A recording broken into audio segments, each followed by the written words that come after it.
The story we broke about an obscene Navy stunt in the skies over Okanagan County has spread all across the nation. And now the Navy has a new response about what happened. Tom's Turkey Drive going on right now at all Spokane area Rosar stores. I'll tell you how you can help feed a family in need a complete Thanksgiving meal. More information on Tom's Turkey Drive coming up next. How quickly can we expect to start seeing some of these results? Also, two on your side questions Kathy McMorris Rogers about how to improve the care for our veterans at the Spokane VA.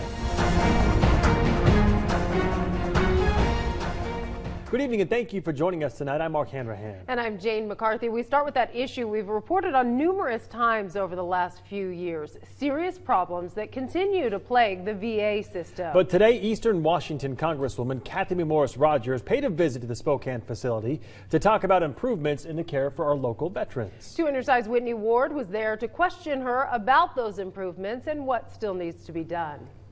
Good evening. Yeah, I wanted to talk to her about wait times and getting qualified specialists here to the local facility, as well as the choice program. And that is what lets veterans get the treatment they need in their own community without having to drive hours to the Spokane facility. So the Congresswoman was taking questions today from some of our local veterans at the VA. They asked about things like the wellness program or why it's taken so long to recognize Agent Orange as such a problem.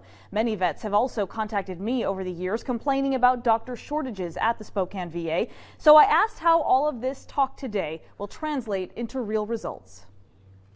I've had many examples this year where veterans that were needing benefits, were needing adjustments in their ratings, have through my office seen that we can help them get those open doors. We've heard you talk a lot about just a few minutes ago the things that are your goals, your top priorities. How quickly can we expect to start seeing some of these results in such a large system? Well, we are seeing the results. That's what is so exciting. Staff is energized. The doctors that we're recruiting to come here, you're seeing a commitment to the 24/7 urgent care. So at this point, what would you say is next? What still needs to be done as far as your top priorities? I think the choice program for our veterans still needs to be looked at and made sure that it really is easy for the veterans to access care through the choice program. If you're a veteran in Colville or Kettle Falls or Republic, it's a long way to the Spokane VA. You talked about retaining these types of doctors, but what about having the different types of specialists here? That's been another problem here at this facility specifically. Right. Well, that's where I'm excited about the medical schools in Spokane. I would like to see them be able to go to providers here in Spokane rather than being forced to travel to Boise or Seattle or Portland. The Congresswoman also took time to address a series of stories that I did over the last year about staggering price increases in prescription drugs. It's another problem affecting millions of people, veterans or otherwise. At the time, I pointed out that the political action committees for her re-election campaigns have accepted thousands and thousands of dollars from many of those very same drug companies that are jacking up your prices. I had the chance yesterday to talk to President Donald Trump about the cost of prescription drugs. Yes. And I shared with him that I have some ideas, and he said, well, let's talk further. Let's bring some, you bring the people in, and I'd like to hear more. What would you like to see? How would you like to see it change? Yes, well, I think we must have more transparency as the cost and accountability among our pharmacy benefit managers. The large increases in cost that are not predictable, retroactive, that makes it really difficult to ensure that the patients have access to low-cost drugs. Whitney, thank you very much. Well, 2 years ago today, an historic windstorm hit the inland Northwest. Remember that? It killed 2 people and it left thousands of us without power for days. Governor Jay Inslee declared a state of emergency after the storm. The damage took many residents months and some years to clean up. Well, Tom Sherry isn't doing the weather tonight, but that doesn't mean he's off the hook. No, he's been hard at work since early this morning. He's out raising money for a cause we love here at KREM 2, Tom's Turkey Drive. Hi, Tom. Well, Jane and Mark, I tell you what a great time we're having at the Rosar stores. As you mentioned, Tom's Turkey Drive going on right now. We could not do this event without fabulous volunteers. I love when the young people get involved. From Shadle Park High School, it's the Honor Society. I never was in the Honor Society. And you guys volunteer. You guys have just been so wonderful for all these years. And now you've brought us some money. And now we brought you some money. What We have you brought got? you a check for $5,000. Oh, my God. gosh, $5,000.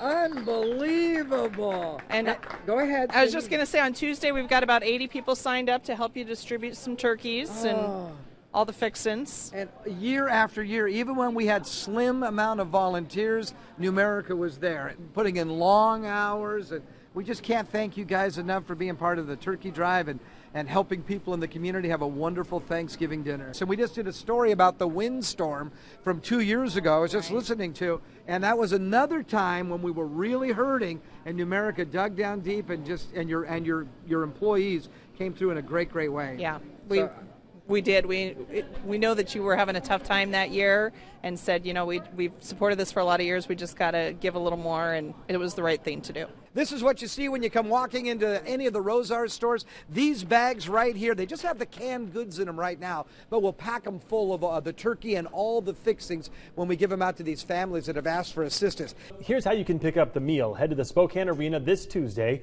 We'll be handing them out, those meal kits, from 10 in the morning until 5 in the afternoon, or until the meals run out, because sometimes they run out before 5. No ID, by the way, is required. Welcome back. Well, people all over the nation are talking about a story we broke yesterday.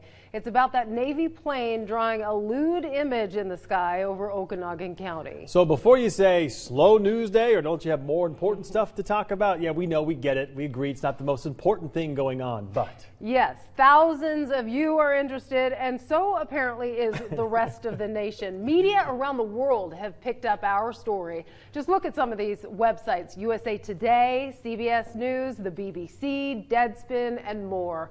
Right now, it is still trending on Facebook and Twitter. It's one of our most shared posts in the history of Creme 2 News, if you can believe that. So that's the reason we're following up today. And it's a Friday chance for a little levity on a story many of you said in our Facebook comments. It gave you a good laugh. Yes, and we're still not showing the full image on TV, so you have to go to creme.com if you want to see the complete pictures, if you're an adult, of what the Navy pilot drew. So now here's Lindsay Nadrich with a not-so-serious look at one of the more talked-about flying stunts in local military history. Of all the stories I thought I'd be covering today, this was not what I expected. I typically cover crime stories, but here I am talking about a phallic-shaped drawing in the sky the Navy took responsibility for yesterday. Yes, this is the career path I chose. Well, a few people on Facebook were less than pleased we posted the story. One viewer commented saying, "This is fantastic. The airman deserves an award for his creativity and humor." Also, Creme 2, you guys even posting how this is offensive should punch yourselves in the head for being such sticks in the mud. Sir, I can understand you questioning why we would even be talking about this. But I've come to terms with the fact that I'm covering this story, so you have to too. In case you haven't seen the picture yet, well, you're kind of out of luck because I cannot show it here. So do what everyone else did and look it up online after the story is done. A few people commented on Facebook saying they thought the sky drawing looked like a hat. I respectfully disagree. So why are these sky drawings a big deal? To many, they're not. I only saw a few comments on our Facebook page, at least, talking about how this is a waste of taxpayer money. The majority of comments were congratulating the Navy pilots on their flying abilities. One person said, "Go Navy." Another said, "This is gold. I laughed so hard." Someone else said, "This totally made my day." A fourth person commented, "We have a Maverick and Goose out there. LOL, awesomeness."